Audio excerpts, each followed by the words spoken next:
Добрый вечер, рад всех приветствовать из солнечной Норвегии. С вами снова пан Роман.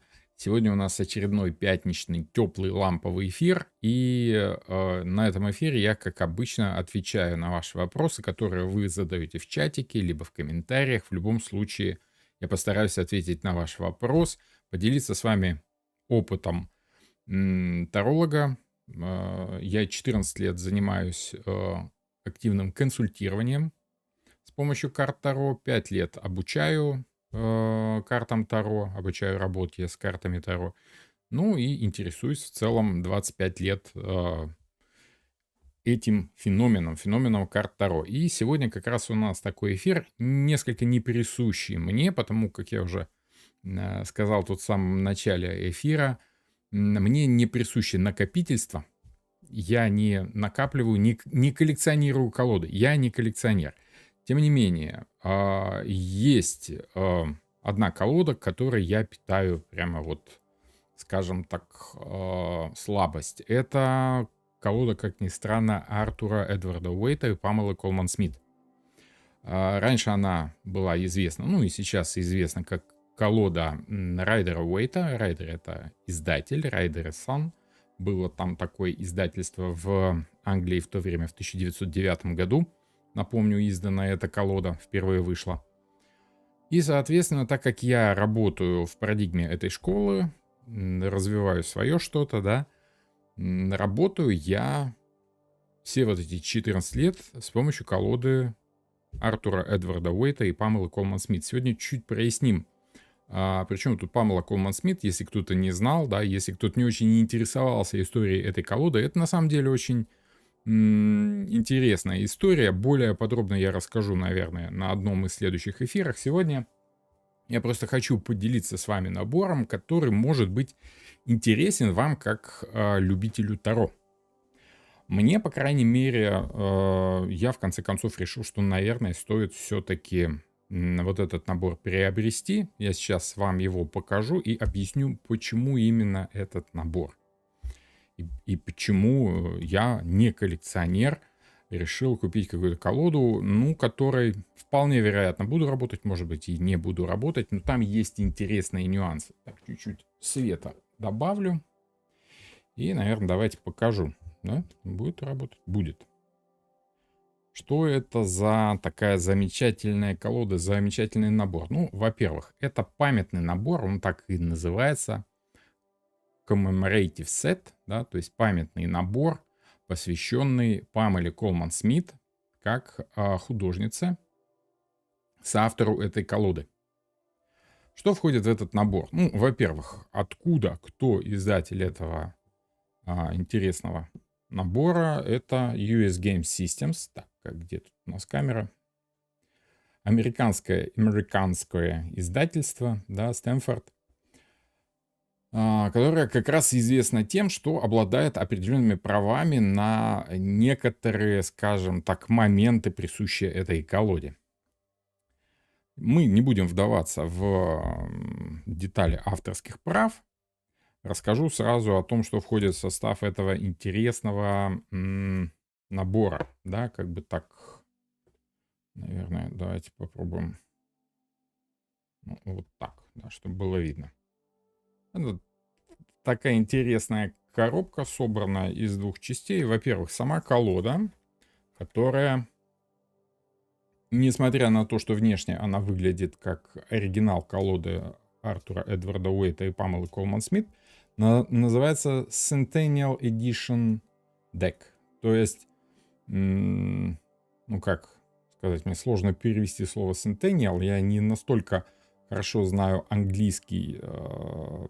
Может быть, кто-то в чатике поможет, да, чтобы я не позорился. Ну и, соответственно, колода названа Smithwaite. Колода замечательная, такая рубашка.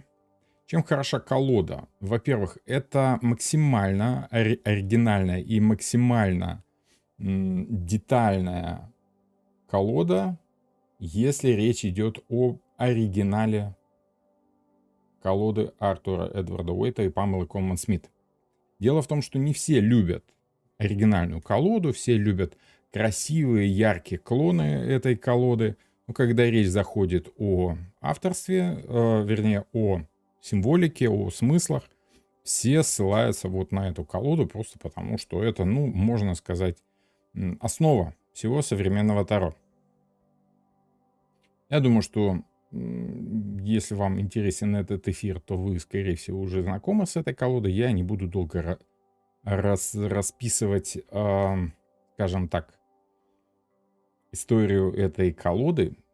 Замечу только, что вот именно Centennial, да, именно эта колода вполне вероятно может стать украшением вашей коллекции, если вы коллекционер. Либо если вы поклонник именно этой колоды, то он может служить, скажем так, чуть ли не прямым оригиналом. В наборе есть еще такой вот абсолютно бесполезный какой-то мешочек из какой-то полупластиковой органзы. Ужасно, я, наверное, думаю, сразу его выкину от греха подальше. И, собственно, то, что может быть украшением коллекции любого любителя Таро. Так, давайте спрячем сразу так. Во-первых, это факсимильное издание маленькой белой книжечки. Если речь идет о, скажем так, о колоде Райдера Уэйта, да, или Уэйт Смит, это та самая маленькая белая книжечка, которая в нашем случае является совсем не маленькой, хотя ничуть не менее белой. Факсимиле, то есть, скажем так, это чуть ли не оригинал, шрифт не меняли, я так думаю, что просто отсканировали, скажем так, оригинал, вот, и, в принципе, перенесли на бумагу так, как он был задуман в 1909 году. Иллюстрированный ключ к Таро авторства Артура Эдварда Уэйта. Единственное, что отличает это издание. US Game Systems. Эту книгу я читал, само собой. Она, скажем так, по ней я учился, начинал познавать колоду Таро. И в оригинале, и в переводе старался что-то сам переводить, потому как оригинал всегда ближе, само собой. Но, собственно, в бумаге оригинала у меня не было. Поэтому я решил как бы этот набор приобрести именно из-за этой книги. Хотя и колода тоже стоит своего. Почему именно памятный набор? Потому что издан он был в 2009 году. Достаточно давно, если говорить о современных реалиях, да.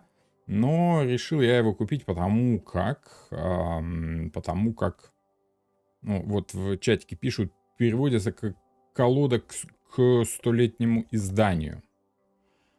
Колода к столетию, да. К столетию посвящается. На самом деле отличная колода, и чуть-чуть позже я поясню, почему. Вам будет очень интересно, я надеюсь. А вот это памятный сет. Памятный сет как раз к тому самому столетию. В 2009 году он был издан. Сейчас его уже найти все сложнее и сложнее. Ну, так как набор интересный, я решил его себе все-таки приобрести. Издатель US Game Systems, как я уже говорил. Если вы в Штатах живете, вам, конечно, легко можно заказать. Но в Европу US Game Systems не высылает ничего. Только через своих дистрибьюторов. Так как я живу в Норвегии, то Adlibris, да, он занимается перепродажей. Ну, по крайней мере, у нас это один из дистрибьюторов. В этот столетний набор, да, набор, посвященный столетию первого издания колоды Райдера Уэйта, входит, собственно, инструкция, учение Артура Эдварда Уэйта, можно сказать. Замечательная книга, посвященная работе Памелы Колман-Смит.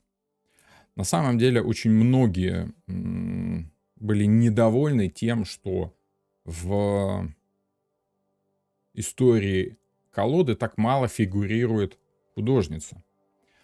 Она, ну, как художница, она скорее то, что можно сейчас назвать иллюстратор, да, но как иллюстратор по своему времени, ну, я думаю, что вам этот портрет знаком, да, вот та самая Пикси, как ее называли знакомые, Памела Колман Смит. И книга посвящена ее, скажем так, деятельности, репродукции ее работ. На самом деле интересная стилистика. Напомню, 1909 год. Для того времени достаточно такая модная, скажем так, стилистика. Ар-деко еще в силу не вошел. Ар-нуво, да. Югенстиль. Сецессия, если по-польски. Или, проще говоря, модерн. Вот это то, что мне очень нравится, и я думаю, что от изучения этой книги я получу огромное удовольствие. Потому как такой стиль мне нравится. Ну и, конечно же, так как это автор самой знаменитой колоды Таро, вот тут есть и о колоде, само собой, то, думаю, стоит прочитать. И несколько артов. Арты у нас с вами в виде почтовых карт. Тут сразу видно, да, стиль иллюстраторский, скорее. Некий неизвестный портрет, как он подписан. Судя по всему, иллюстрации либо к каким-то сказкам, либо к журналам литературным. Достаточно симпатичная стилистика. Мне нравится. Ну и, конечно же, да, то, что сделало ее знаменитой. Ну и чуть-чуть крупнее открытки. Тоже тут явно иллюстрации. Собственно, портрет Памелы Колман Смит. Самый знаменитый ее портрет. Я почему-то других не видел. Ну, не знаю, не особо интересовался. Вот такой вот приятный сет. Тут все перечисляется, что входит в набор. Ну и какая-то такая, даже не брошюрка, буклетик с раскладами. Вот такие дела. Собственно, набор стоящий, как мне кажется. Вряд ли он будет там супер дорогим через некоторое время, как мне в Телеграме писали. Дело в том, что ну, это не подарочное издание, оно такое, скажем так, несколько ширпотребное, но стоит того, чтобы иметь у себя, просто потому что, ну, а почему бы и нет. Теперь, собственно, по колоде. Колода очень интересная. Вопросики пока накапливаются. Окей, хорошо, я отвечу чуть-чуть позже. Теперь, собственно, по колоде. Давайте так увеличим немножко, да, чтобы было виднее. Многие не любят колоду оригинальную Артура Эдварда Уэйта по очень простой причине. Дело в том, что рисунки, как правило, этой колоды, они людям кажутся какими-то неряшливыми, неудачными, какими-то темными, какими-то грязноватыми, цвета какие-то слишком насыщенные, кислотные, яркие. И, как правило, переходят все на какие-нибудь более приятные клоны. Я сам начинал с клона Universal Weight Tarot и до сих пор считаю это самым лучшим вариантом колоды Артура Эдварда Уэйта и Памелы Колман Смит. Я очень люблю полностью называть имена авторов. Вот. Но дело в том, что с оригиналом есть несколько интересных моментов. У нас уже был один эфир на эту тему, но что-то я его так и не смог найти. Где-то он должен быть, этот эфир, поищу чуть-чуть попозже. Дело в том, что есть несколько вариантов печати оригинальной колоды. А вот той самой первой не сохранилось. Имеется в виду этих самых матриц, печатных матриц, не сохранилось. Более того, первые варианты переиздания колоды тоже во время Второй мировой войны, то ли первой, то ли второй, не помню, второй, по-моему, не сохранились, исчезли, погибли непонятным образом. И существует несколько вариаций этой самой колоды. И отличия там на самом деле достаточно серьезные. Ну вот, давайте посмотрим. Так, где-то у нас... Так, да, вот так вот есть. Собственно, раннее издание, издание, да, правильно перевести, колоды Райдера Уэйта. Будем называть пока традиционно, в принципе, я думаю, это не помешает. Что интересно? Интересно, что отличие действительно достаточно серьезное. Особенно это хорошо видно на лицах Шута, допустим, либо других персонажей. И те колоды, те карты, которые продаются сейчас скажем так, ну вот видите, какая разница, да, даже в цветовой насыщенности одной колоды и другой. В чем дело? Дело в том, что есть как минимум 4 версии колоды Артура Уэйта. Так, где это есть? Есть несколько обзоров на YouTube, если серьезно поискать.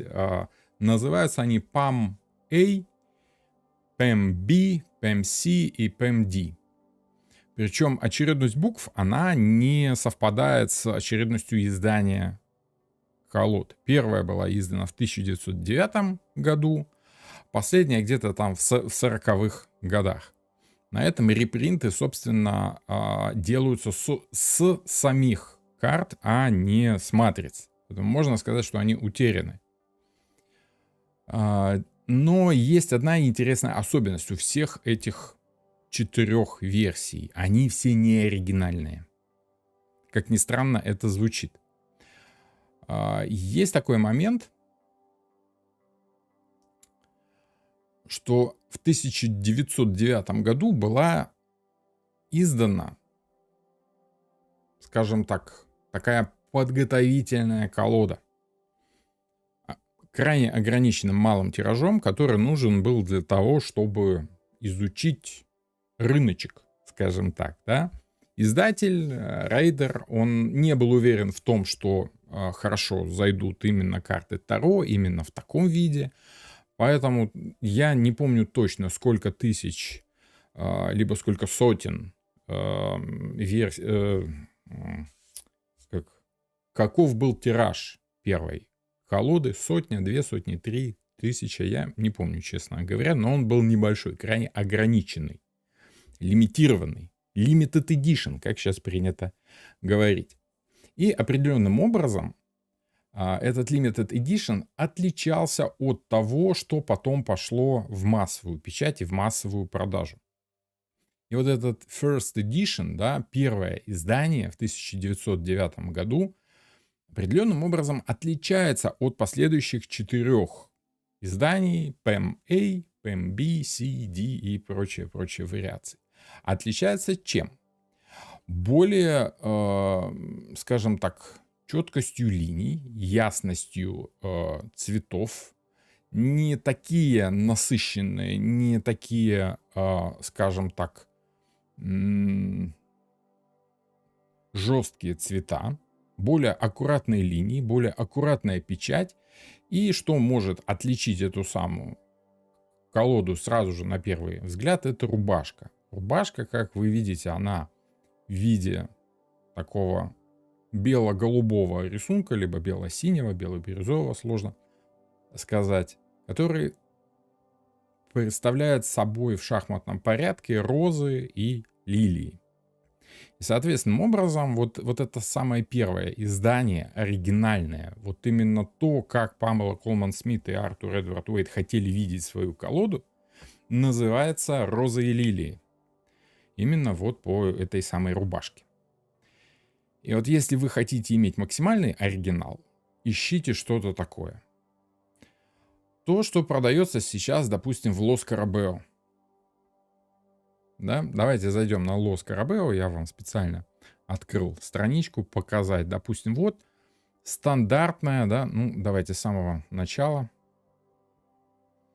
Rider Waite, да, где вот он. Original 1909. Открываем, смотрим.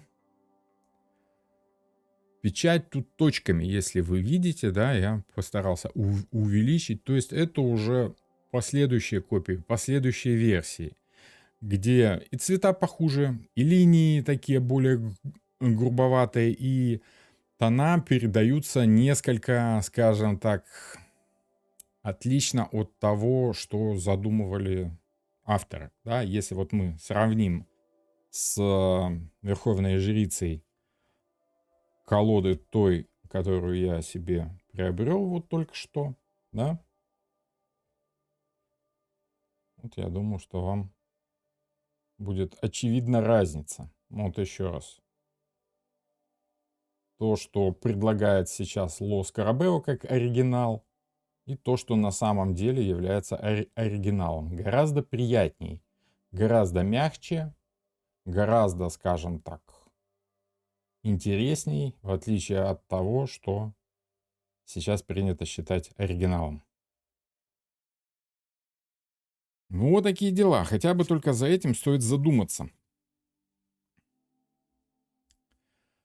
Если поискать, ну, вы скажете, это может быть не та колода. Ну, хорошо. Вот Памела Колман Смит. РВС Таро. Да, Райдер Уэйт Таро, Памела Колман Смит. Открываем следующую.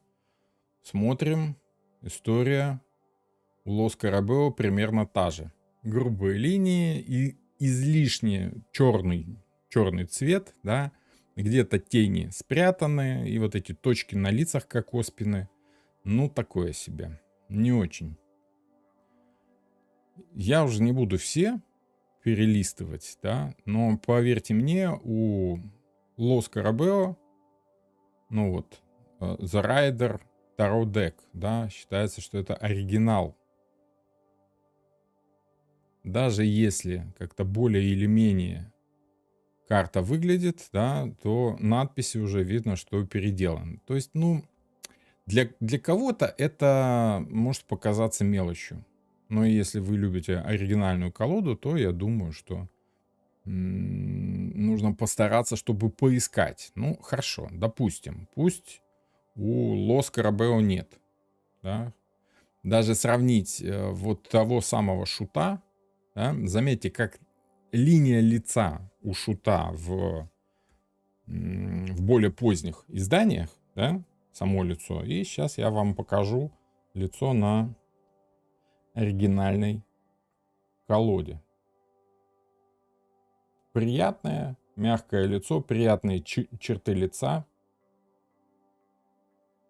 Даже можно сказать изящный молодой человек. И что мы имеем у Лос Карабео? Какой-то такой вот товарищ гражданской наружности, скажем так. Может быть, в US Game System, да, другая, скажем так, тенденция. Тем не менее, ну хорошо, смотрим, что у нас есть в US Game System по запросу Rider Waite Таро. Какое-то гигантское Таро. Ну, вот давайте найдем оригинальное, да. Где у нас бестселлер? Вот, Rider Waite Таро. А, он у меня уже открыт. Вот, Rider Waite Таро. Если мы смотрим, опять же, на шута, ну, тут получше, но, тем не менее, все равно линии смазаны, все равно как-то так грубовато. Грубовато, даже можно сказать, аляповато. Тем не менее, это уже, ну, что-то более или менее, да? И сравниваем Centennial Edition. Вот тот же самый Mac у нас с вами, как его задумывала Памела Колман Смит.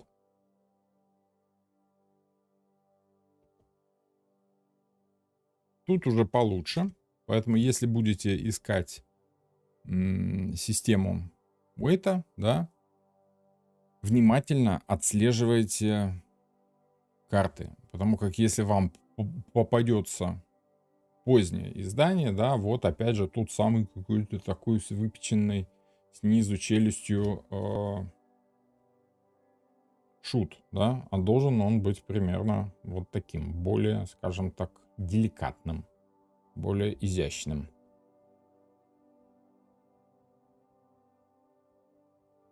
Вот такие дела. Наше дело предупредить, скажем так. И вот, собственно, Centennial Tarot Deck, да, вот та самая колода, которая идет в наборе с этим сетом. Вот тот самый шут, и он уже, заметьте, гораздо интересней. То есть, в принципе, можем сопоставить. В оригинале карта, конечно, выглядит гораздо симпатичнее. Поэтому даже на сайте это выглядит не так привлекательно, как в оригинале. Смотрите, тут уже и зеленые цвета видны более или менее на кафтане. И есть различия цветов. И черный не такой насыщенный, а более мягкий, более спокойный. То есть, ну, вот это то, что уже приятно взять в руки. Лена, спасибо большое за 2 евро. Это не обязательно, но если вы хотите поддержать канал, то это, конечно, очень приятно. Спасибо большое. Вот, собственно, такая вот история с этими изданиями. Поэтому, если вы хотите иметь действительно оригинальную колоду, как ее задумывала Памела Колман Смит и Артур Эдвард Уэйт, то лучше всего искать вот то самое первое издание, которое, скажем так, крайне сложно найти в печати. Именно поэтому я особо и не спешил с приобретением этой колоды, хотя у меня была там раньше колода, но она меня не устраивала именно качеством печати. Более того, я могу сказать, что где-то через месяцок ко мне должна прийти еще одна очень-очень интересная колода, тоже оригинальная, тоже первого издания, тоже с такими мягкими, аккуратными тонами и без вот этих логотипа, без логотипа US Game Systems. Я подозреваю, что Centennial Tarot, Centennial Edition Smith Waite, да, это тоже, скажем так, скорее 10-го года издание, а прийти ко мне должна именно вот эта вот самая-самая первая, ну, не в оригинале, само собой, а в репринте. Есть товарищи, которые занимаются тем, что сделали репринт первой оригинальной колоды и распечатывают ее. Теперь, собственно, возвращая ее в жизнь, несмотря на то, что оригинал Матриц был утерян. Вот с той самой рубашкой, вот оно придет. Уже ждет печать. Ждет печать. Вот такие дела. Рад был с вами поделиться, просто потому, что давно хотел этот набор, но что-то как-то было недосуг, как-то так, что-то тут уже решил, что-то он стал пропадать из продажи, поэтому думаю, надо взять, чтобы был. Потому как это действительно, скажем так, качественная печать колоды, более или менее похожа на правду. Поэтому если вдруг будете искать, да, лучше, чтобы это было Centennial Edition Tarot. Так. Окей. Хорошо, давайте вернемся. И вопросики. Так, кто нам тут задавал вопросы? Здравствуйте. Здравствуйте еще раз всем. Рад всех видеть. Вот спрашивают, поделитесь, делая прогнозы в раскладе, вы обращаете внимание на астрологические значения карт? Вы не поверите. Еще как. Дело в том, что та система, по которой я работаю и которой я обучаю уже 5 лет своих студентов, она как раз держится, ну, костяк, основа, она держится на астрологических соответствиях, и надо сказать, это очень серьезно углубляет символику карт и позволяет находить интересные грани. Поэтому я крайне рекомендую изучать карты Таро, особенно если речь идет о Артуре Эдварде Уэйте, да, о его колоде. Сейчас принято обязательно упоминать еще и Памелу Колман Смит, да, чтобы не обижались девушки, потому что говорят, вот там Памела Колман Смит, она незаслуженно забыта, потому что это именно она создала эту колоду. Уэйд там только сказал ей, как рисовать старшие арканы, а младшая полностью она все нарисовала сама, он только там давал какие-то значения. Ну, надо сказать, что без него точно бы не было колоды, а вот без Памелы Колман Смит колода вполне, может быть, им и могла бы быть, потому как художницу он мог выбрать любую. Но я считаю, что в равной мере это заслуга того, что и Артур Эдвард Уэйт, и Памела Колман Смит сработались вместе, сошлись, как-то у них это получилось, они дополнили друг друга до вот того идеала, который мы с вами имеем. Да? Каждый по-своему. Поэтому я считаю, что они в равной мере заслуживают уважения и почитания, памяти и вот этого всего прочего. Так вот, эта колода, она основана на астрологических соответствиях просто потому, что Артур Эдвард Уайт сам говорил, что он использовал эти самые астрологические соответствия. Более того, то, что он заменил на справедливость или правосудие, как более правильно называть эту карту, и карту сила, местами поменял, я думаю, что вы помните эту волшебную историю, свидетельствует как раз о том, что да, в самом деле по астрологическим соответствиям это более правильно, это более разумно, более логично, что позволяет выстроить достаточно стройную систему именно кругового таро, да? Это то, чем, допустим, известен Юрий Хан. Да, это система астрологических соответствий, которую он прояснил, показал, о которой Уэйт только говорил, упоминал, но не прояснял полностью. Ну, и я, соответственно, пользуюсь этой же системой и пытаюсь развивать способ гадания, использования карт Таро, консультирования с помощью карт Таро, исходя из астрологических соответствий.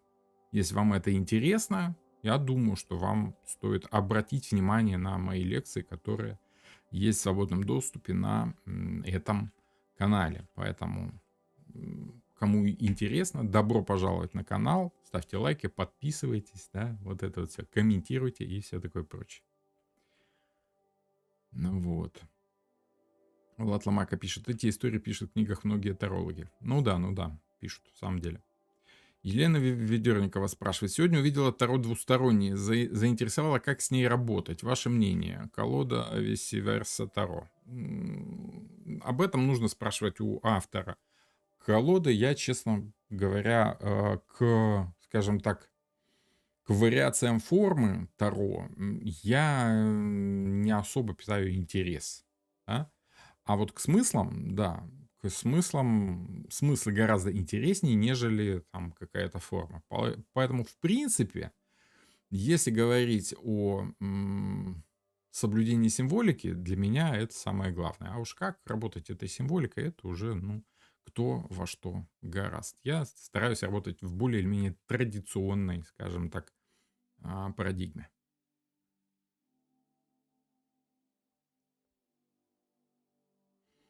Еще вопрос задает Елена. Консультируя людей, составляете свои расклады по ситуации? Само собой, а как же?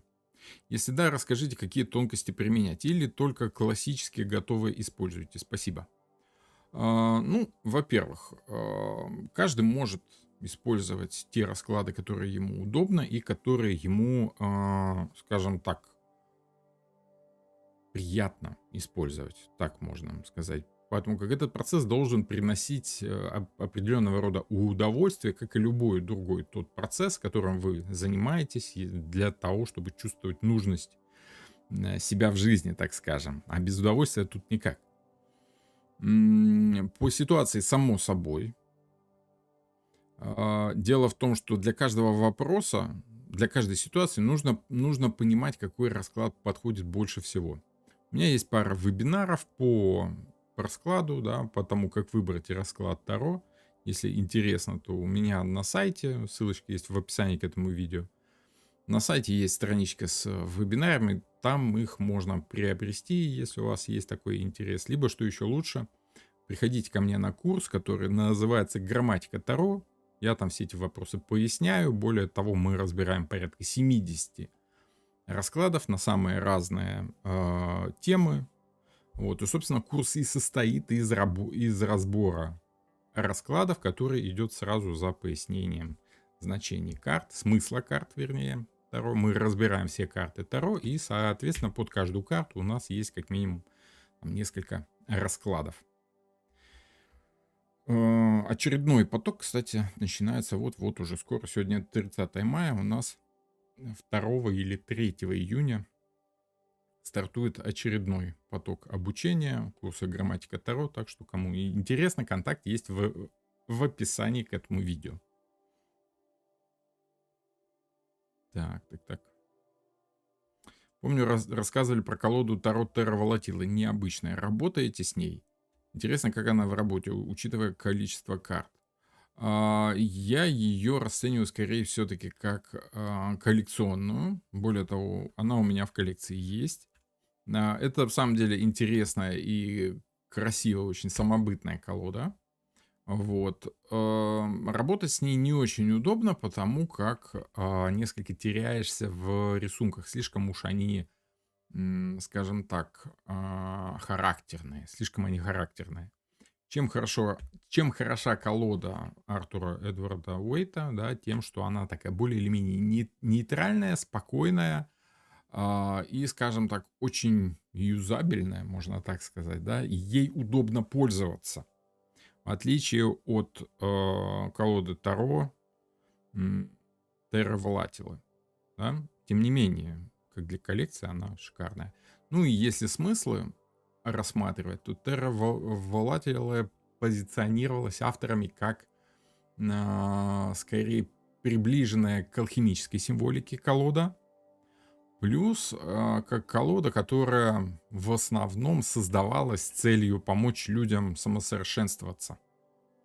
Вот. Не часто люди приходят с вопросами самосовершенствования, да, крайне нечасто, поэтому как-то колода для меня активного практического применения не нашла. Тем не менее, я получил огромное удовольствие от приобретения этой колоды и до сих пор получаю удовольствие от того, что она у меня имеется в наличии, скажем так, да. Начал вроде эфир с того, что я не коллекционер, но тем не менее, да, какие-то колоды мне присылали в подарок, что-то я покупал сам, ну и получаю от этого определенное удовольствие, но коллекционером себя назвать не могу. Екатерина Ви спрашивает. Сделал себе расклад на месяц по позициям. Действие с мужской стороны 9 кубков. На итог король жезлов. Прошел месяц, тишина. По девятке все понятно, а по королю нет. Как вы это видите, Панорман? Абсолютно никак не вижу, потому как не знаю вашу ситуацию, не знаю, что за вопрос вы задавали с раскладом. Что за действия? Действия в какой ситуации? Действия в плане финансовом, действия в плане эмоциональном, да, что там, любовь, деловые отношения, либо что-то еще, что угодно может быть, без знания исходной ситуации, да, значения карт могут быть очень широкими, да, из которых вы уже угадываете интуитивно, как именно вы их будете сужать. Поэтому максимум, что я могу сказать, 9 кубков — это человек находится в ощущении самодостаточным, да. Вот. На итог король жезлов. Король жезлов — это повелитель своих желаний, своих и чужих, и вообще в принципе. Самодостаточный повелитель своих желаний. Вот и все. Как он будет действовать, собственно, так и будет действовать. Как-то так. Если бы я знал ситуацию более тонко, более детально, я бы смог сказать больше. Violet Lipstick. Ага, здрасте. Добрый вечер. Делала Кельтский крест по вашему видео. Расклад на отношения между людьми, которые в ссоре и не общаются. Позиции на чувства выпало 6 мечей. Что может означать в этом контексте? В контексте людей в ссоре 6 мечей говорит о том, что, вероятно, кто-то нуждается в том, чтобы ему помогли сделать, ну, может быть, первый шаг. Да? Возможно, кто-то нуждается в помощи, потому как не может самостоятельно первый признать, сказать, ну ладно, я там не хотел ругаться, То есть первый шаг к примирению без помощи сделать очень сложно. Я бы трактовал примерно так.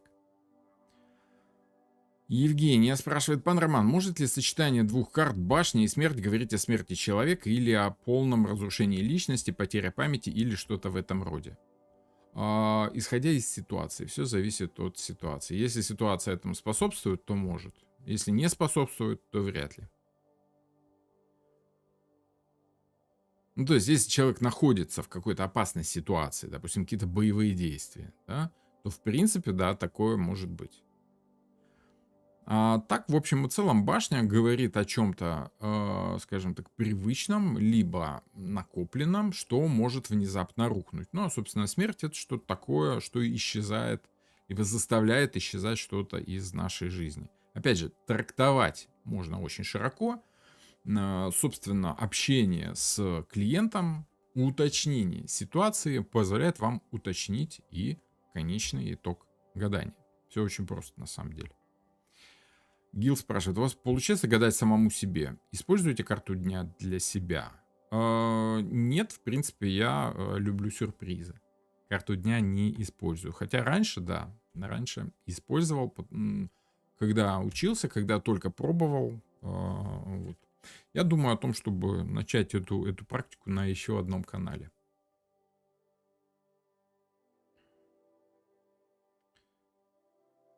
Вопрос The Gates of Eden. Делал самые разные расклады на покупку жилья за городом Щетин. Постоянно выпадали плохие карты. Что значит плохие? То перевернутые, то какие-то мрачные значения. Гадал на протяжении 3 лет. Что это значит? Не очень понял вопрос. Что значит, если выпадают плохие карты? Значит, ситуация не очень способствует.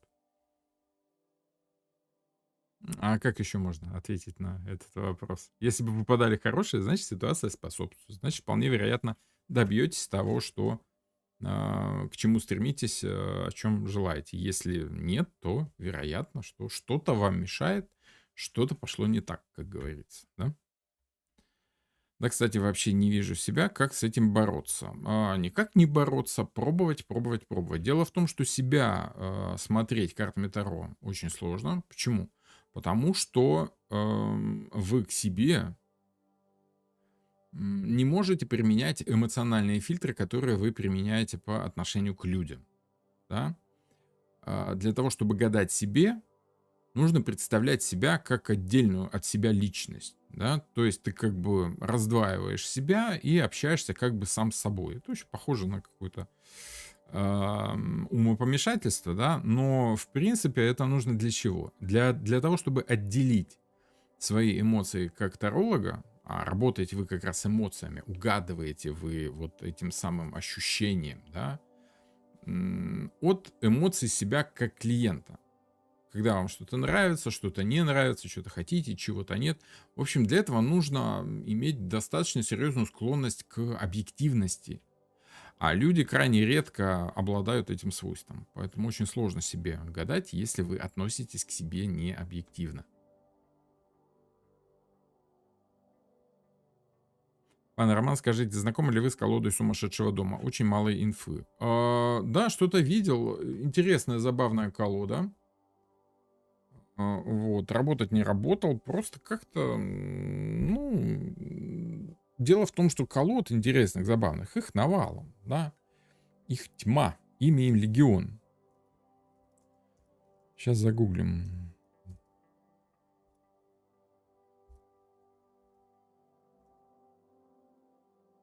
Чтобы не быть голословным, Madhouse Таро. Так. Да, интересная стилистика. Давайте покажу. Вот, Таро сумасшедшего дома. В таком в достаточно, скажем так, что-то такое викторианское, да, на обложке, а сами рисунки, они, такие, скажем так, неординарные. Работать ей, я подозреваю, что очень сложно. Просто потому, что, ну, достаточно нетривиальная символика. Разобраться в ней сложно, как раз потому, что это, скажем так, нестандартная символика. Ну, для сумасшедших, как бы, это норма. Отсутствие стандартов для сумасшедших и есть та самая норма. Если есть какое-то руководство более или менее внятное, руководство от автора, тогда да, тогда можно как бы находить там какую-то глубину в этих картах. Но в общем и целом, не знаю. Я так понимаю, что колода Таро это в первую очередь какие-то стандартные символы, которые тем и хороши, что они стандартны, понимаете? Вы можете применить этот шаблон по отношению к какому-то другому человеку и таким образом понять, что у него там в жизни происходит. Если же шаблона нет, то, соответственно, сравнивать и не с чем. Поэтому такой колодой будет невероятно сложно работать, и, скорее всего, она будет использована для каких-то, скажем так, негативных значений. На вид она неприятная, скажем так, ну, с таким названием.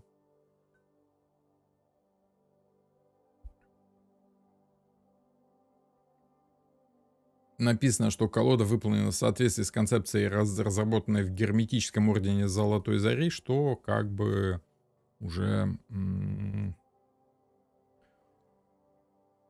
вызывает сомнения, исходя из иллюстраций.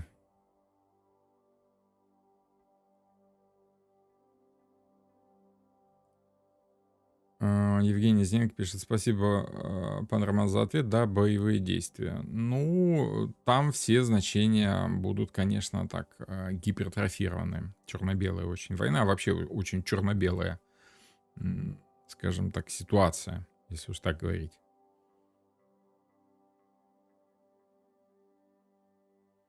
Алена Ведерникова написала: когда думала ехать или не ехать в Украину, мне все время выпадала башня. Думала, связано с войной, может, взрывы будут. Сомневалась, но поехала. Оказалось, муж попросил развода. Вот так получилось.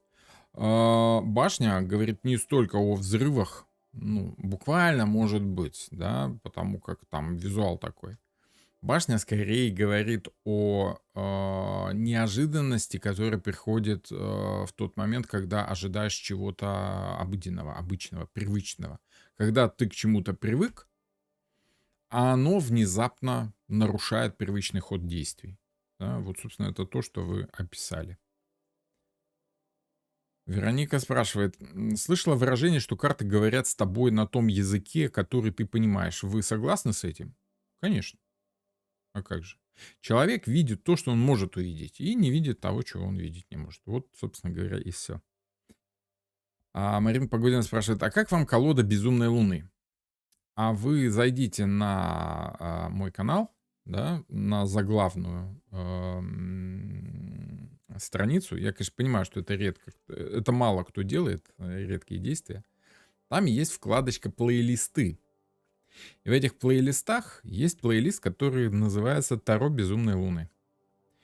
И соответственным образом там и мое мнение по поводу колоды, и трактовка всех карт этой колоды, если вас интересует. Интересная колода, интересная визуально, стилистически, и по смыслам тоже достаточно интересная.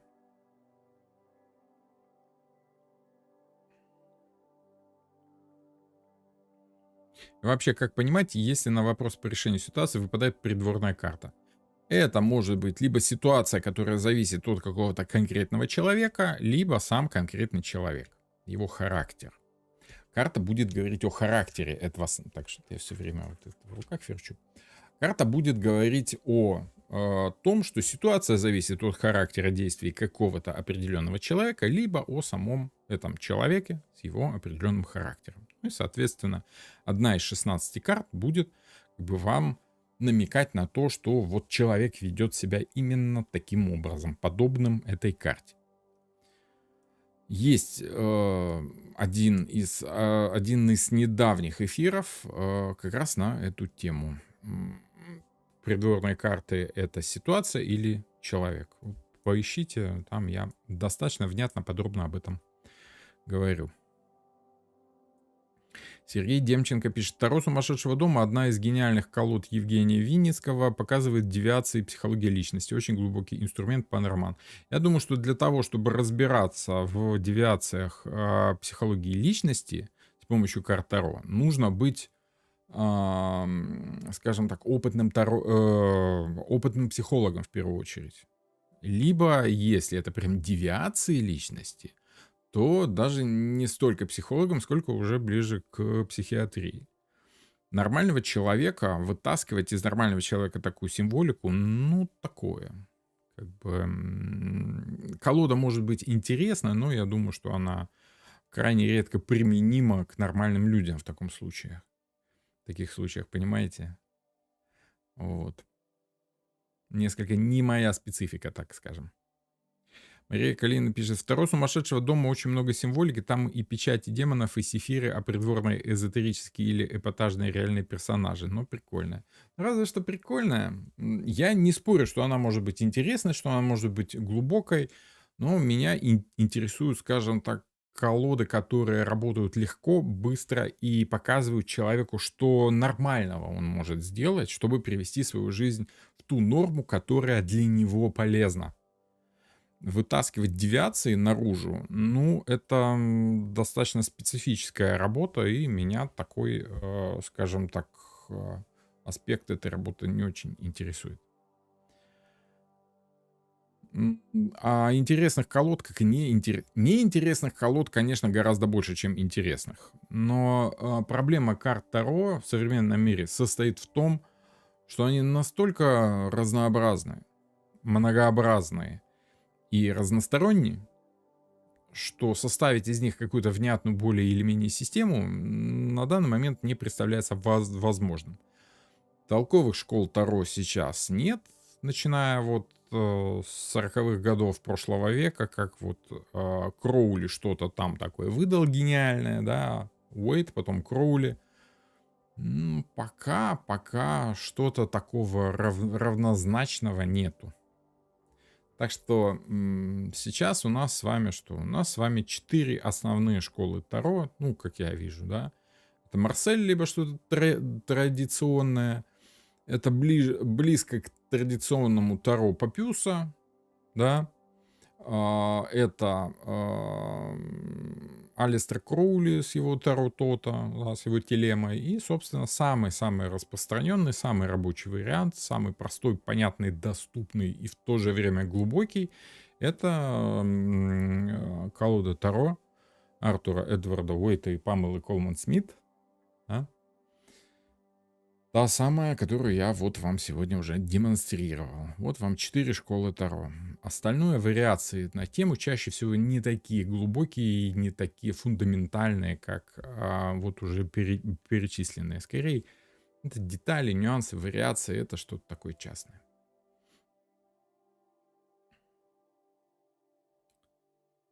Какая самая лучшая колода для прочтения негатива, магии? Та, которая вам лучше всего подходит. Что такое вот мрачноватое, да? Я не особо специалист именно в прочтении магического негатива, поэтому вряд ли я вам подскажу. Ну, чаще всего это так называемые темные колоды, которые как раз для этого и предназначены. Загуглите там какая-нибудь темная колода Таро, и вам это самое. Не так давно ам, Олег Телемский издал свою колоду. Ну, там у них коллектив авторов, да? Вот там, может быть, что-то в этом плане может быть полезно.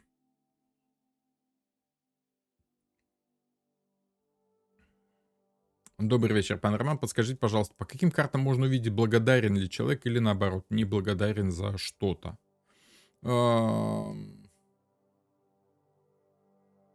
Чаще всего кубковые показывают эмоции.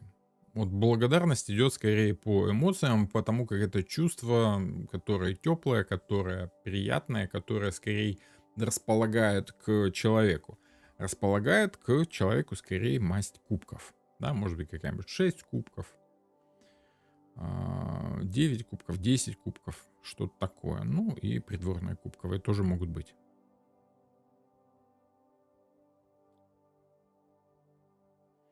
Абсолютно не разбираюсь в Таро, пишет «Думай головой». Но интересная штука.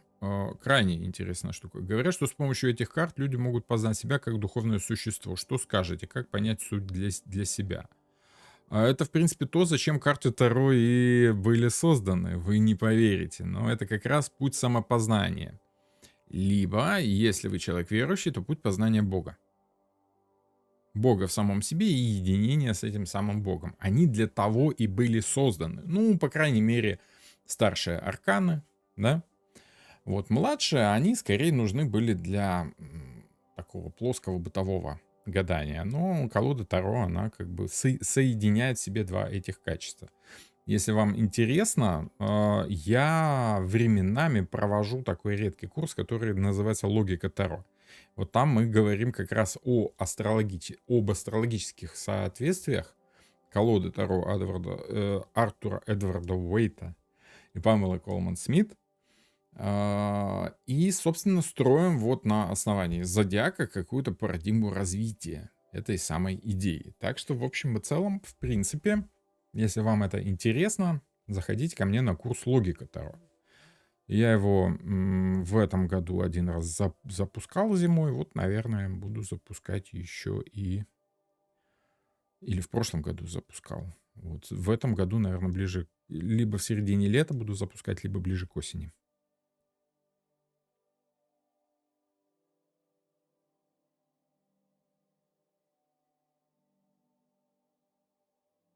Так что да, самопознание — это, в принципе, то, ради чего старшие арканы и были прописаны в колоду Таро. Violet Lipstick, зря так думаете, я поселилась в ваших плейлистах. Это по поводу того, что редко люди в плейлисты заходят. Редко заходят на самом деле. Лекция про аркан солнца просто в самое сердечко, наконец-то поняла смысл этой карты. Ну, хорошо, что хоть кто-то ходит по плейлистам. Теперь поняла, как нужно задавать вопросы. Нужно задавать очень конкретно. Конечно, а как же? Если вы будете задавать вопросы неконкретные, размытые, вы будете получать такие ответы. Если вы будете конкретизировать вопросы, то и ответы будете получать конкретные. Но надо сказать, что это гораздо сложнее. Размытый ответ получить просто. Конкретный ответ — это надо постараться. Как ответить человеку на вопрос, зачем человек принял наркотики с помощью карт? Не очень понял. Что значит, как ответить человеку на вопрос, зачем человек принял наркотики с помощью карт? Ну, достаньте 3 карты. Что думал, на что рассчитывал и как бы что чувствовал внутри. Каждая карта ответит на заданный вами вопрос. Василий Жбанков пишет: слушаю Юрия Хана. Скажите, стоит ли так заморачиваться по астрологических домам для правильных раскладов? Нет, не стоит. Ну, у Юрия Хана такая специфика. Ему так легче, ему так проще. И если вы видите карты Таро исключительно через астрологию, в первую очередь, тогда вам будет проще. Но если нет, то это для вас только усложнит процесс. Для Юрия Хана так проще. Для меня, допустим, нет. Я вижу соответствие, я использую эти соответствия, но постоянно держать в голове, что, где, чей дом, там, что за планета, я, конечно же, об этом вспоминаю, если вдруг там прихожу в тупик, да, в рассуждениях, либо в чувствовании карты, я начинаю раскапывать астрологию в том числе, и очень часто это дает ответ на вопрос. Очень часто это дает уточнение, поэтому это без сомнения полезно, хотя на начальных этапах изучения астрологии это, наверное, гораздо сложнее, нежели без этого. По крайней мере, то, что вы слушаете Юрия Хана, это очень полезно, поверьте мне. Будет 7 основных значений придворных карт? Да, будет. У нас там что, восьмерки прошли, еще девятки, десятки, и дальше пойдут. Плейлист мы с вами полностью заполним. Лори спрашивает, а не может быть так, что итоговая карта при выпадении придворной говорит о том, как себя стоит вести человека, чтобы проблема решилась? Ну, если вы задаете вопрос, как себя вести, чтобы проблема решилась, и выпадает придворная, то, соответственно, да, так оно и есть. На самом деле, вопрос только в том, как формулировать вопрос картам Таро и как делать расклад. Все. Нет такого, что вы просто, ой, у меня есть какая-то проблема, ну-ка я вытащу карту, и она сама ответит мне, что и как. Нет, это очень сложно. Угадать можно, а если думать головой, тогда сложнее. Тогда нужно просто сделать расклад, где каждое положение карты будет обозначать ответ на какой-то вопрос. Что поможет, что помешает. Если поможет, выпадает карта придворная, то, соответственно, поможет вести себя таким образом, как ведет себя обычный человек по придворной карте.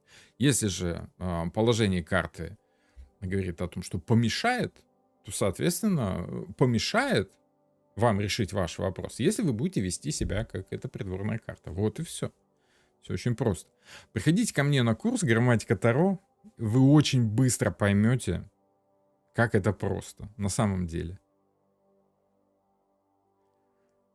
Зачем изобретать велосипед, если есть weight? Ну, во-первых, люди разные. Для кого-то однообразие символов наскучивает. Вот, кому-то нет. Я, допустим, если работаю, да, то я привык работать привычными инструментами, поэтому я работаю обычно weight.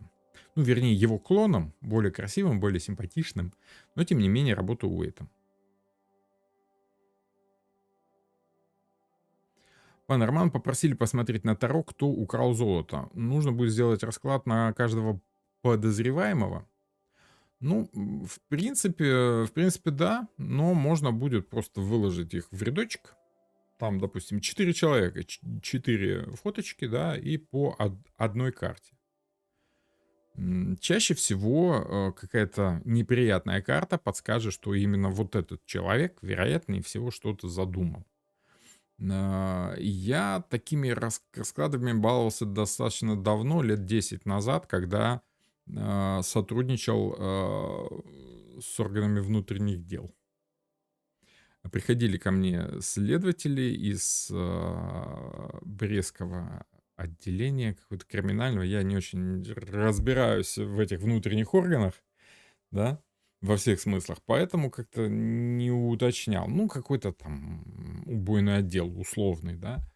И было несколько личностей, фотографий, и я как бы вытаскивал. Ну, там, правда, не про кражу было, про более неприятные, скажем так, моменты, о которых я бы не хотел вспоминать, честно говоря. Но положить несколько фотографий, и хотя бы по одной карте уже будет, как-то уже вы будете чувствовать, в какую сторону стоит идти.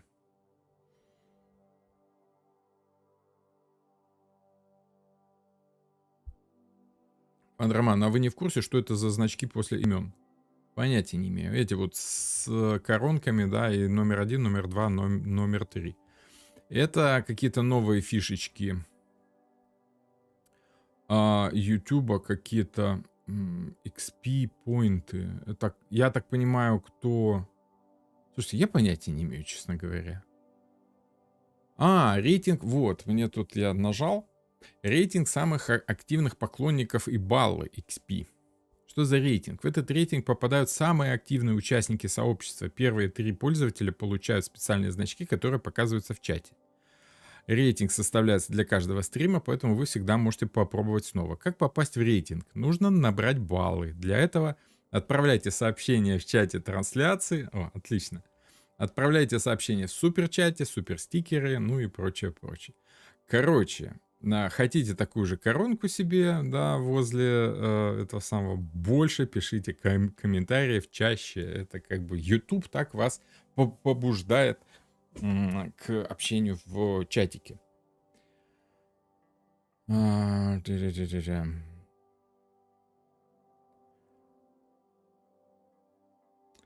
Говорят, хороший оракул затмения Амиры из 158 карт. Ну, тут и все люди 78 могут разобраться, а там 158. Но если оракул, то, в принципе, он проще. Там, как что вижу, о том пою.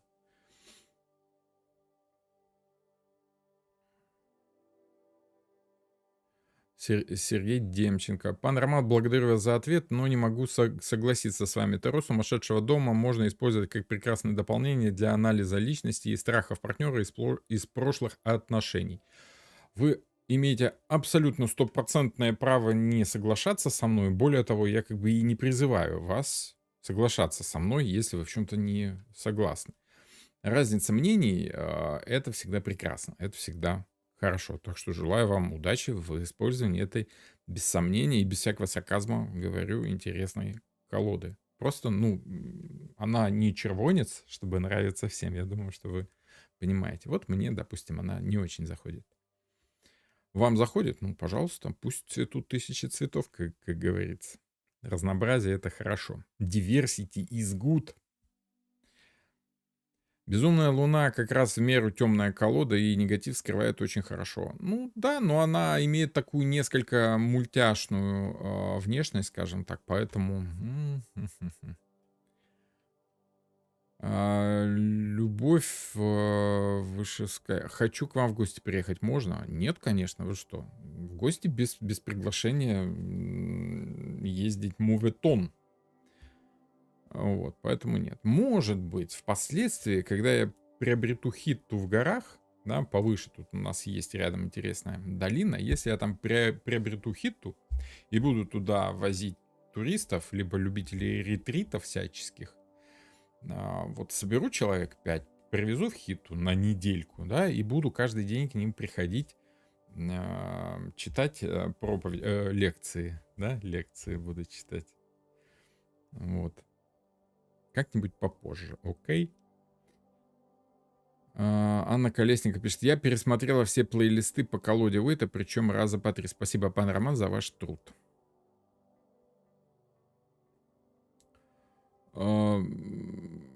Спасибо за ваше внимание к моему труду.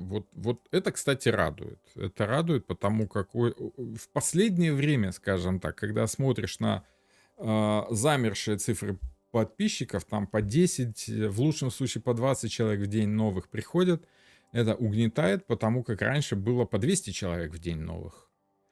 Но вот в связи с политической обстановкой, будь она неладна и долгих ей лет жизни, скажем так, вот как-то так получается, что новые подписчики не хотят приходить, потому что YouTube крайне неохотно предлагает видео зрителям из, скажем так, с русскоязычных территорий.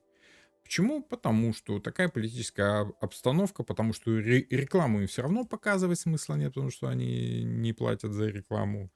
И вот это вот все, ну, я думаю, что вы знаете. Поэтому очень сложно стало набирать подписчиков, поэтому я даже думаю обратиться к волшебным раскладам для того, чтобы как-то так привлечь внимание к своему каналу.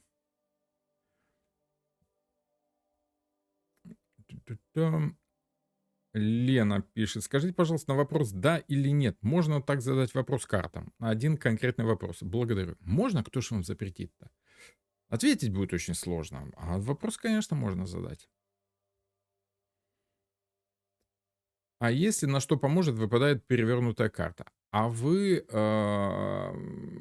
если вы действительно хотите работать с картами Таро продолжительное время, серьезно работать, да, вы переходите потихонечку на прямые карты, и вам станет гораздо проще гадать, если вы поймете, что каждый заданный вопрос может ответить одна карта, и соответственным образом гадание становится легким, понятным и, скажем так, глубоким, насыщенным смыслами. Еще раз, приходите ко мне на курс на грамматику Таро, и вы быстро поймете, как это делать.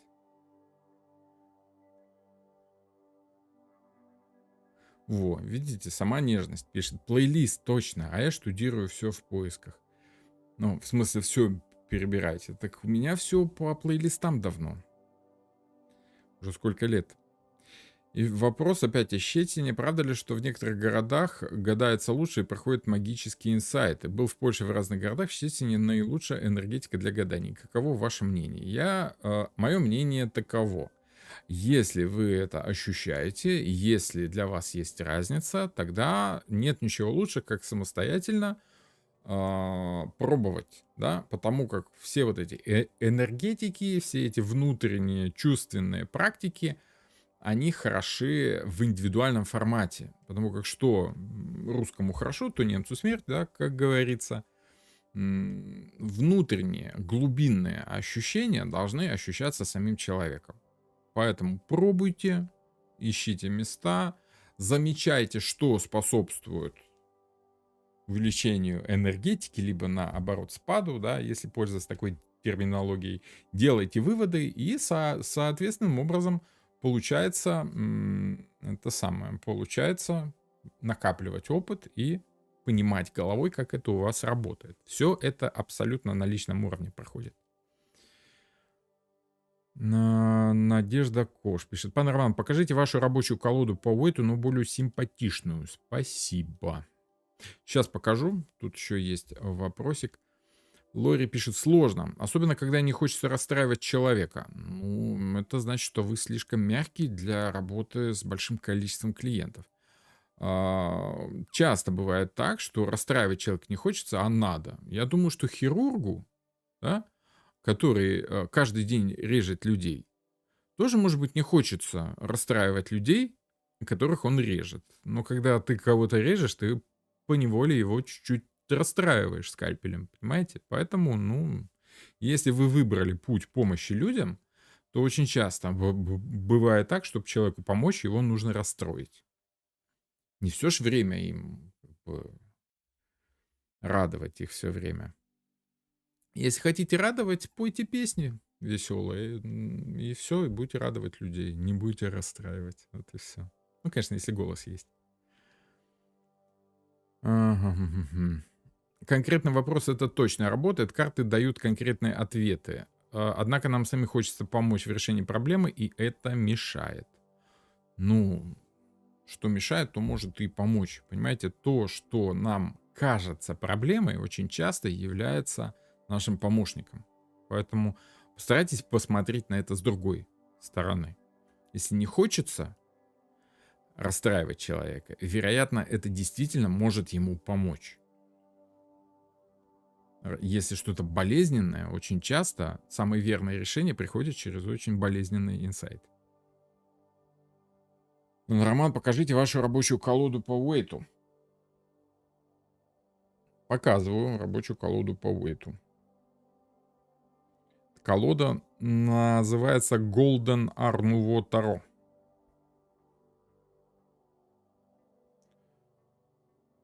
Она в достаточно современном стиле, таком полукомиксовом, с традиционным для итальянских карт Таро золотым тиснением. Это дань уважения и памяти Висконти Сфорца, скажем так. Вот. Ну и опять же, как так показать? Вот так вот.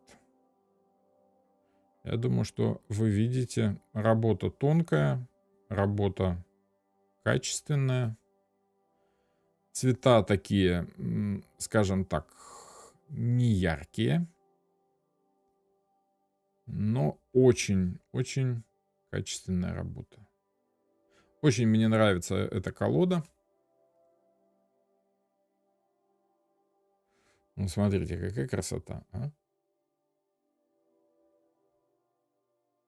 Ой, это показывать на YouTube нельзя.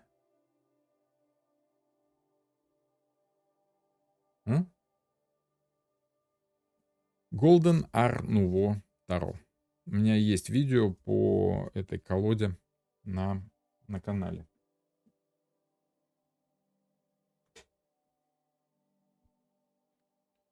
Сергей пишет: пан Роман, благодарю вас за интересный атмосферный эфир. Кайфанул. Спасибо. Вам спасибо за внимание к моей скромной персоне.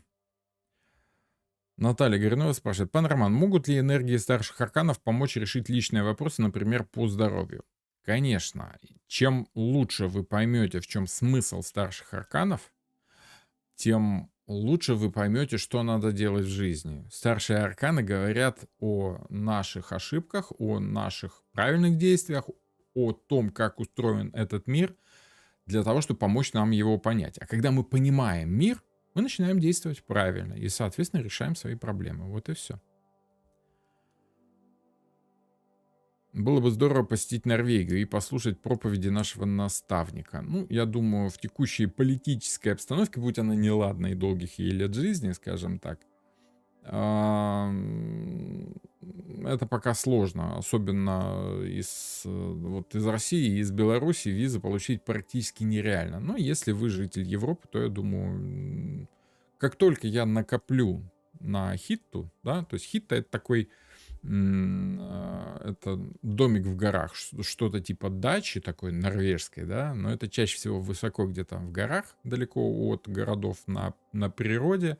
Служит она для уединения, чтобы люди не лезли, да. Вот. Норвегии очень любят на выходные уезжать в хитты и там проводить время. Вот если я приобрету такую хитту, я ее буду приобретать, скорее всего, с целью как раз возить туда людей, да, чтобы приобщать, сложно сказать. Но это пока только в планах. Это пока в планах, потому как это далеко идущие вперед планы.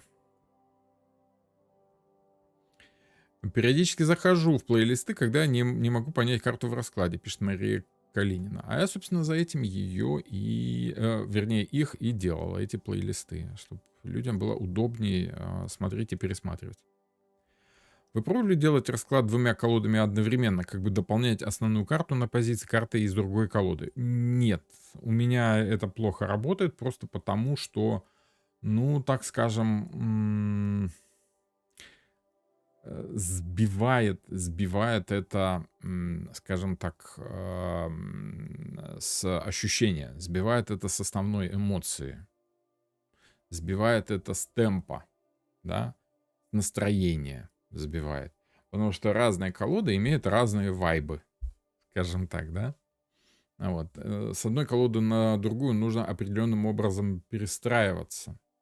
Ну, проще говоря, вы когда смотрите на одни из изображения в одной стилистике, вы чуть-чуть, как бы у вас чуть-чуть эмоциональный фон в эту сторону меняется. Если вы смотрите на какую-нибудь темную колоду, да, у вас как бы внутри начинают распускать свои щупальца мрак, тлен и безысходность. Вот эти три веселых товарища. Так что, скажем так, совмещать мягкое с теплым нужно аккуратно и разумно. Поэтому я стараюсь работать в одной стилистике. Я даже музыку, если слушаю, я стараюсь слушать, скажем так, что-то в одном стиле. Я очень не люблю сборники солянки, там, где разные стили намешаны. Нет. Для меня даже так вот я люблю слушать каких-нибудь, если Депеш Мод, да, как вот речь шла на одном из этих самых, то уж слушаешь там альбомчик, другой, третий, да, там пару часов подряд одну музыкальную стилистику. Я перескакивать в эмоциональных моментах не очень люблю.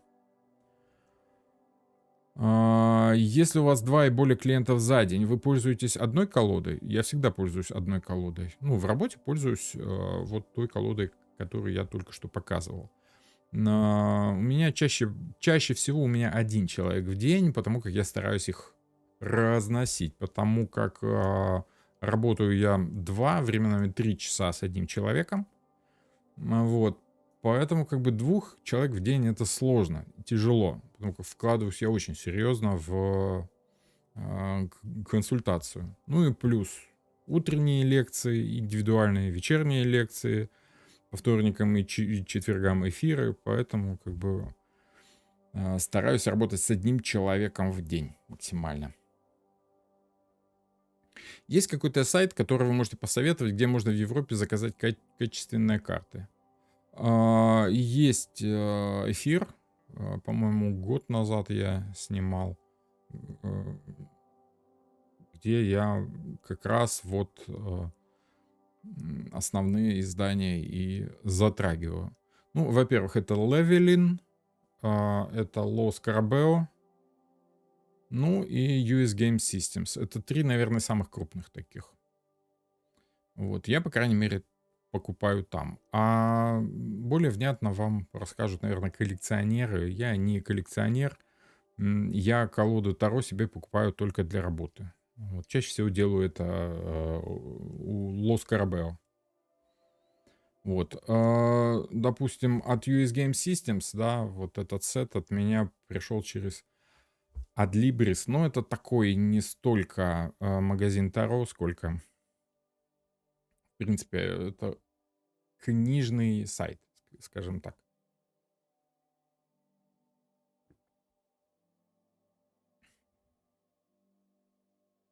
Учусь по вашим видео, пишет Соли Аветис. Стараюсь смотреть подряд лекции, информация бесценная и очень обширна. Спасибо вам большое. Спасибо за добрые слова. Будем петь песни и резать плачущие убийц. Окей. Красивая колода. Да, красивая, согласен. Делайте дополнительный расклад с направленными вопросами на улучшение ситуации. Ну да, можно так.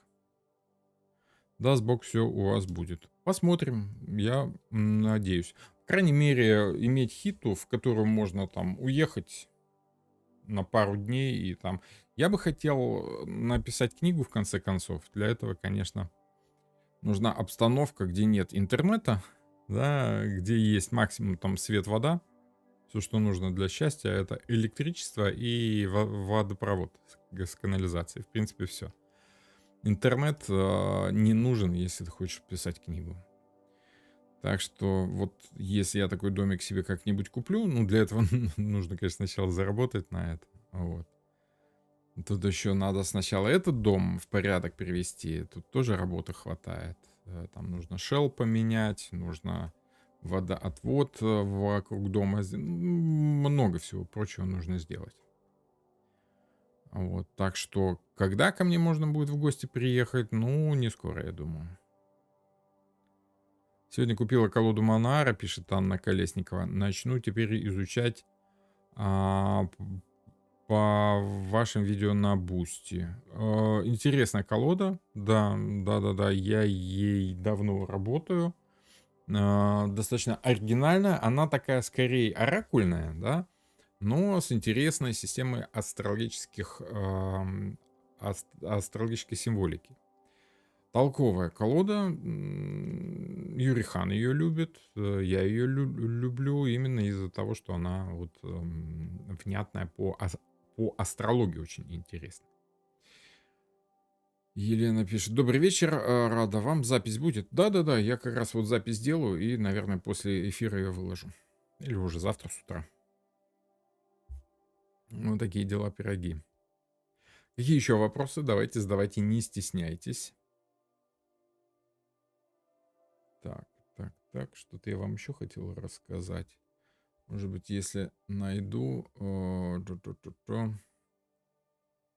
Может быть, если найду, то покажу интересный сайт. Вот по поводу сайта. Смотрите, но это дорого. Ну, как дорого? Не так уж и дорого, в принципе. Но есть такие сайты, которые называются... имеют свои функции распечатывать колоды и соответственным образом эти колоды продавать. Вот смотрите. Называется Drive-Through Cards. Да? Американский. Как-то оно так интересно. Ну ладно. Странно. Ну ладно, пусть так будет. Что тут есть? Это, скажем так, определенным образом сервис, на который вы можете зайти, выбрать себе колоду, либо создать собственную колоду, оплатить, и вам распечатают и пришлют. Вот. Причем тут есть самые разные типы, да. Чаще всего это какие-то игры, какие-то коллекционные игры, какие-то просто игры. Вот есть в том числе покер, есть там еще что-то, и есть Tarot Deck Designs. Я не знаю, там, наверное, не очень видно, да? Вот. Что такое Tarot Deck Designs? То есть тут предлагаются какие-то авторские колоды, которые вы можете себе распечатать. Допустим, там, ну вот что, Pixie Cards, да? Допустим, что за Pixie Cards? Вот можно ознакомиться с тем, что тут за карты, что за колода, что он предлагает. Вот. Таро Шекспира, допустим. Вот. Таро цитат Шекспира, я так понимаю, да? Ну, то есть это те наработки, которые люди, которые здесь распечатывали, решили оставить. Вот вы можете заказать, допустим, эту колоду, можете создать свою. Я, допустим, заказал себе колоду, которая называется, ну вот, Гранд Этейла, да? Я думаю, что вы знаете, есть такая колода Таро Этейла, Тейла, по-разному называется. Это скорее ближе даже к оракулу, нежели к Таро. Тем не менее, вот эти карты можно распечатать себе, вам их в коробочке пришлют.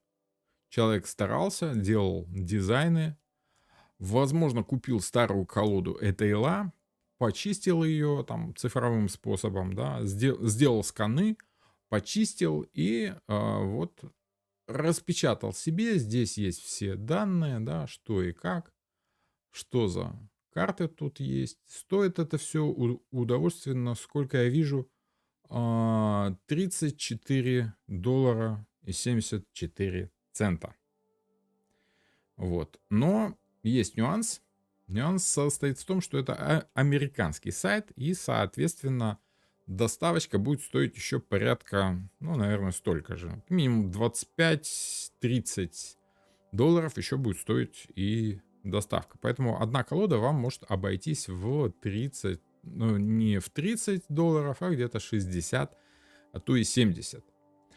Что хорошо вот у этого автора в том, что у него есть замечательная колода, которую я приобрел и, собственно, жду теперь доставочку. Это вот та самая колода, которая называется «Розы и лилии». Вот сегодня шла речь об этой колоде, и определенным образом я ее себе заказал. И таким образом у меня вполне вероятно, что скоро придет оригинал самой той первой колоды. И, собственно, вот тут идет сравнение с PAM-A, да?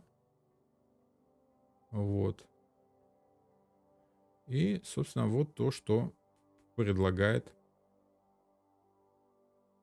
автор колоды. Более такая мягкая цветовая гамма.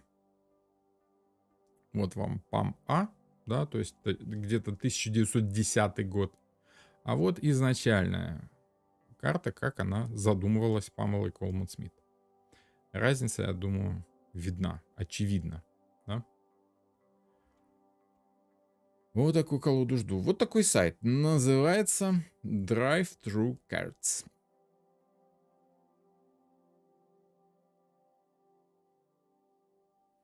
Наталья Горинова пишет: пан Роман, Этейла стоял у истоков Таро, можете сделать обзор и смысл этого Таро. Ну, мне это не очень интересно, честно говоря. Дело в том, что Таро — это то, что меняется вместе с людьми. Современные тенденции мне не очень нравятся, но основа современного Таро — это не Этейла. Этейла, он заложил основы, скажем так, которыми пользовались самые Орден Золотой Зари. И, соответственно, его наработки взял в работу, развил и продолжил Артур Уэйт. А мы уже с вами пытаемся как-то по-новому посмотреть на колоду Артура Уэйта. Вот это мне гораздо интереснее. Потому как если идти до самого начала, упрешься в Таро Монтеньи, а там, опять же, все понятно. Это на древнегреческие, древнеримские мифы. Античность. Истоки все равно античность. А вот античностью заниматься лучше непосредственно через античность, а не через карты Таро. Так будет проще понять карты Таро. Вот такие дела. Так что я чуть-чуть с другой стороны захожу. Не через Этейлу, а сразу к первоисточнику, к античности. Так быстрее получается. Евгений Зиненко пишет: благодарю вас, пан Роман, за вашу прекрасную работу. Вы профессор школы Таро. Ну, дипломов у меня нет, скажем так, по тарологии, грандмастером Таро и прочее, я назваться никак не могу. Ну, вот в меру скромных сил как-то что-то стараемся делать. Спасибо вам за ваши теплые слова, конечно.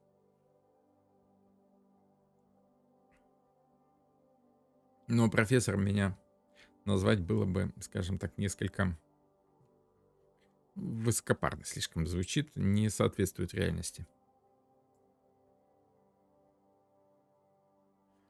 Малка пишет: действительно, у вас интересные лекции. Я тоже смотрю, мне очень нравится и ваша эрудированность, и интеллигентность. Благодарю. Спасибо большое. Вот так, хорошо. Добренько. Будем потихонечку заканчивать. Вот, чтобы не затягивать. И потихонечку будем закругляться. Василий Жбанков спрашивает: а в какой-то лекции вы назвали сайт для начинающих, где люди друг другу расклады делают, не припомните? Это что-то типа lifeexpert.ru. Что-то в этом роде. Но я там не был уже очень-очень давно, потому как это еще там был текстовый вариант. Сейчас там, конечно, и видео есть, и какие-то видеосообщения и прочее.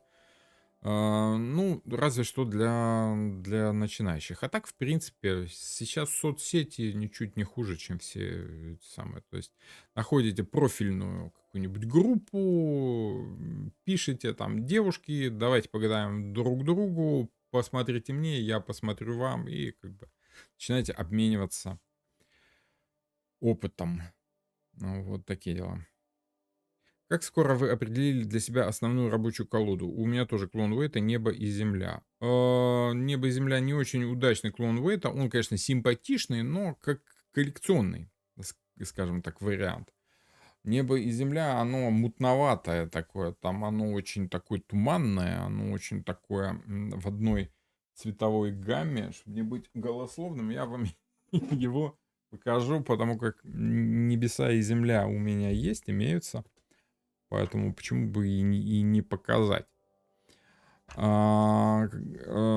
Сефирот — это какой-то, по-моему, китаец. Он занимается тем, что рисует колоды Таро. Я так понимаю, тоже любитель. Вот. Эту колоду в Лос Карабео приобрел. Это такая вот, у них есть серия, когда выходят новые колоды, у них она такая толстая, она у них такая прям такая жесткая. Ну, работать сложно из-за того, что толстая. По цветовой гамме колода такая очень, скажем так, не контрастная. С одной стороны, это приятно в работе, потому как яркие цвета, они скорее мешают. Стилистика мне нравится, но быстро наскучивает эта колода. Плюс за счет того, что это не полный клон, не сразу узнаются карты. Отсутствуют некоторые детали, да. Ну, допустим, мага можно узнать, и десятку кубков тоже. Вот, а тут, ну, это не очень понятно, рыцарь жезлов или рыцарь пентаклей. Вроде бы пентакли, да, хочешь проверить, это рыцарь пентаклей или кого, и читаешь в самом деле рыцарь пентаклей. Но написано очень тонко, соответствия астрологические какие-то странноватые, логике поддаются с трудом. У меня есть ощущение, что чуть ли не от балды. Вот. В общем и целом, ну, колода... Так, такое показывать нельзя на ютубе. Колода, с одной стороны, симпатичная, с другой стороны, какая-то она такая, знаете, чуть-чуть... Надоедает быстро, не знаю. Как-то так вот. Что-то лишнее есть местами. Например, как король жезлов. Ну, смысл вроде бы да, но к солнцу он не всегда имеет отношение. Определенная символика, ну вот опять же, это что? Это 5-5. Ну, вроде бы 5. Тут не очень понятно, что тут вообще написано. 5 жезлов. Вот. Императрица. Ну, что-то очень похожее, да, что-то очень узнаваемое, а что-то прямо, ну, определенным образом сбивает с толку. Шут, конечно, симпатичный, вопросов нет. Нет, сама по себе колода красивая, работать ей местами как-то так вызывает странное чувство. В общем, в целом колода, конечно, приятная.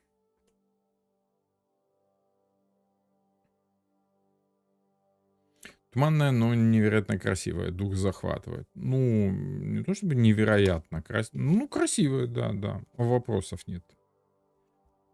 Вот, но как-то так, что-то вот с ней нет. Добрый вечер. Что вы делаете с колодой, если она уже совсем состарилась, и вы точно работать с ней не будете?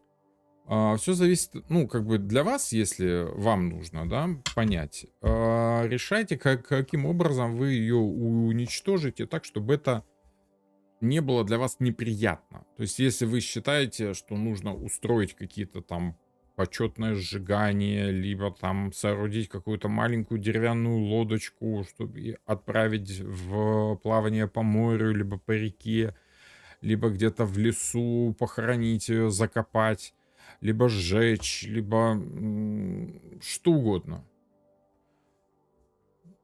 Вы выдумайте себе какой-нибудь ритуал, но, конечно, просто в мусорку выбрасывать я бы не рекомендовал, просто потому что это рабочий инструмент, и рабочий инструмент, который привязан к вашим эмоциям. И выбрасывать в мусорку такой инструмент будет болезненно и неприятно, и вы будете этому противиться, и, соответственным образом, совесть будет не на месте. Поэтому что-нибудь торжественное. Чтобы торжественное, чтобы как вот я бы делал так, допустим, на вашем месте. Вот такие дела. Так, что еще? Ну, вроде все. На все вопросы, на которые мог ответить, ответил. Увидимся на следующей неделе с вами. Рад был вас сегодня всех видеть. На следующей неделе я, наверное, запущу новый канал с раскладами и с прогнозами. В прогнозах люди нуждаются, потому как они спрашивают. Расклады буду делать, скорее всего, в обучающих целях. Вот. Потому как в общие расклады, ну, не то чтобы я не верю, я вижу их несостоятельность, так скажем. А вот прогнозы по знакам зодиака, да, вполне работают, так что я думаю, что все это нас еще ожидает впереди. Хорошо, не буду вас задерживать в этот пятничный прекрасный вечер. Увидимся на следующей неделе. Всем счастливо, рад был всех видеть. До свидания.